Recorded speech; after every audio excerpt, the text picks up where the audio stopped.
exploring the relationships between ensemble music teachers' beliefs and inclusion of students with developmental disabilities. Ensemble classrooms are the band, choir, and orchestra classrooms where students perform music in a group. Students with developmental disabilities have been and continue to be largely underrepresented in secondary ensemble programs. In 2022, ELPIS found that 8th grade students with IEPs or 504 plans made up 12% of the population of 8th grade students nationwide, and 18% of those students within general music classes, but still only made up 8% of the populations of students participating in ensemble classes. It has been speculated that the lack of representation came from the music teacher's lack of training in working with students with developmental disabilities. Research has shown that training does significantly influence a teacher's preparedness, but training does not significantly raise a teacher's willingness to work with a population of these students. There's evidence that teachers' attitudes towards students with developmental disabilities may be a contributing factor. For example, a number of researchers have found that some music teachers may believe inclusion of students with developmental disabilities negatively affects the progress of other students and of the ensemble's performance quality. A participant in Taylor's 2017 study even said that ensemble teachers may consider students with developmental disabilities as an additional problem keeping them from achieving. LACA found in their 2005 study of the inclusive practices of one high school band teacher that the teacher recalled being worried about ratings, technique, competition, and a high level of musicianship early in his career. But after he began focusing on students where he began teaching a class at a school where his students were over 40% of the population had special needs, and they were special education students. He began focusing on students' needs and growth rather than on achieving musical perfection. We wondered whether teachers who hold more traditional ensemble-related beliefs may be less inclusive of students with developmental disabilities than teachers who hold less traditional ensemble-related beliefs. Therefore, the purpose of this study was to explore the relationships between secondary music teachers' ensemble-related beliefs and their attitudes about inclusion of students with developmental disabilities. To explore teachers' beliefs, we designed an online survey that contained 3 sections. The first section gathered demographics information about the people who we had surveyed. The second section contained questions inspired by previous research studies that we designed to elicit teachers' ensemble-related beliefs.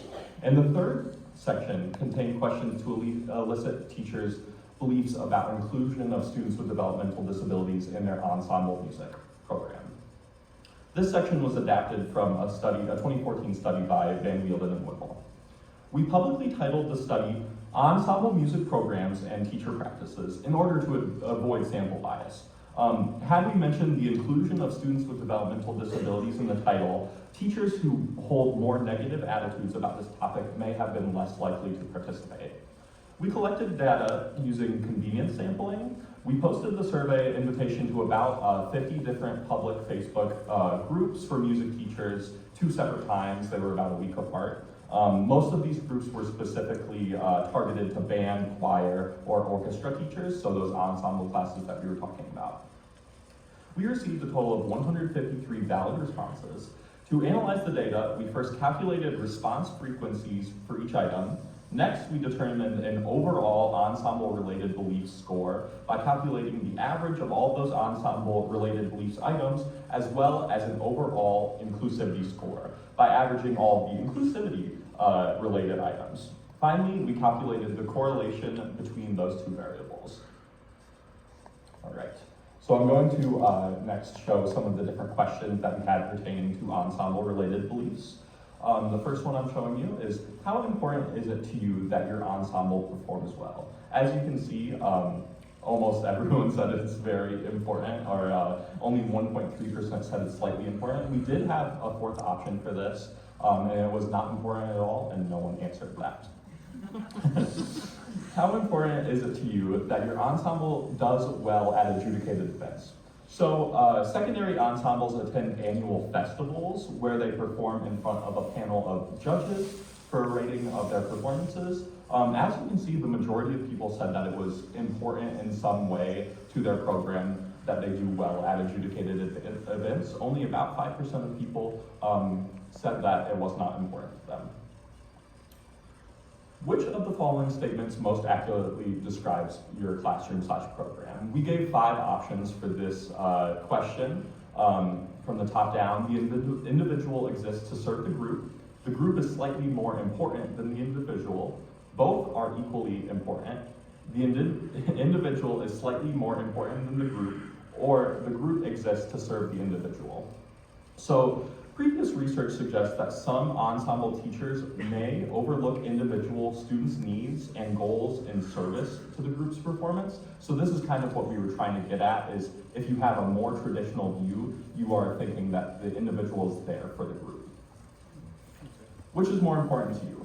Process over product, both equally, product over process, or product alone? Something really notable that I'd like to mention about this is no one chose option number 5, which was product. I think it's good that no one said that the product is completely more important than the process, but I think some of that could have been due to social desirability bias that says, we know we're not supposed to answer product, so I'd like to point that out as I move on to the next one.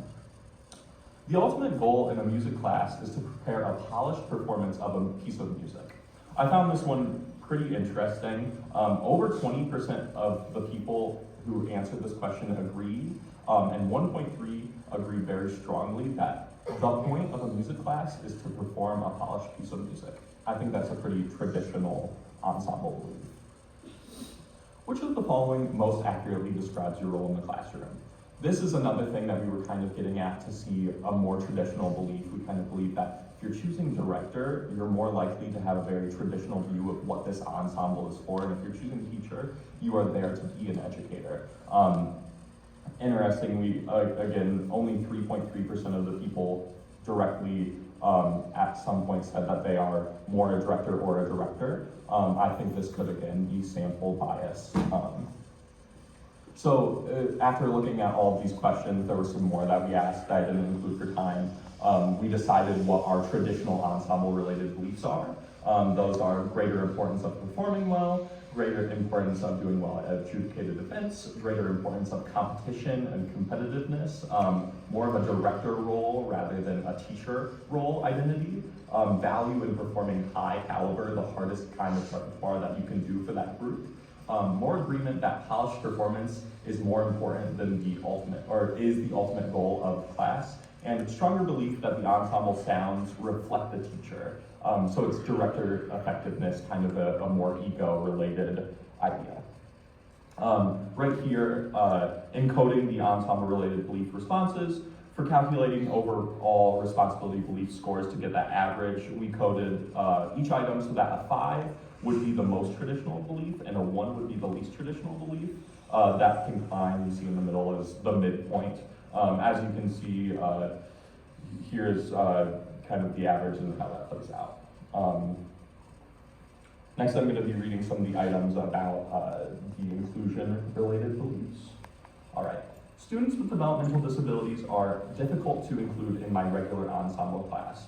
What I found shocking while reading a lot of these items first was how many people were just willing to say, yes, I strongly agree, 5% strongly agree that it is hard to include a student with developmental disabilities in their class. It is just the honest statistic of it. For some people, there is theory, like I said earlier, that it has something to do with the funding in the schools and it has something to do with their preparedness. But as we go through, I'll point out some more things that might point it to not be that. Students with developmental disabilities display the same level of musical achievement as their developing peers. Over 60% of those who answered disagreed with this question, that they believe that students with developmental disabilities did not have the same musical achievement as their typically developing peers.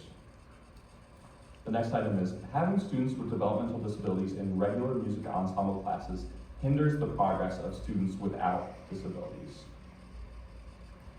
This one is gonna kind of go along with the next couple. We asked questions about, 3 minutes, okay. We asked some questions about how it affects students who are typically abled or students who have developmental disabilities. And luckily a lot of, I'll just kind of click through the next slides and explain it. Most of the people surveyed did say that there was a strong benefit to having each other in their classroom, which I think is good to point out. I would be willing to provide music experiences to students with developmental disabilities. Almost everyone agreed to that. I'm able to effectively teach students with developmental disabilities in the music ensemble classroom. Again, quite a few agreed, a good chunk disagreed. I'm going to skip forward to get to our overall inclusivity score.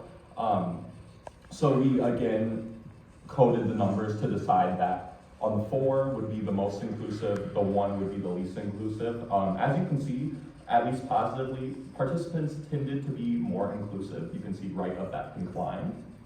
And then we did some more correlation things that gets into a little bit nerdier jargon. Basically, we found the more traditional and ensemble related belief, the more a teacher has traditional ensemble related beliefs, the less positive their beliefs about inclusion tended to be, and vice versa, which is kind of what we were getting at with this survey. And then this section is just more, the highlighted pink are moderate correlations that we found between things, and I would like to highlight one really quick. There were moderate correlations between overall ensemble-related beliefs and 2 inclusion beliefs items.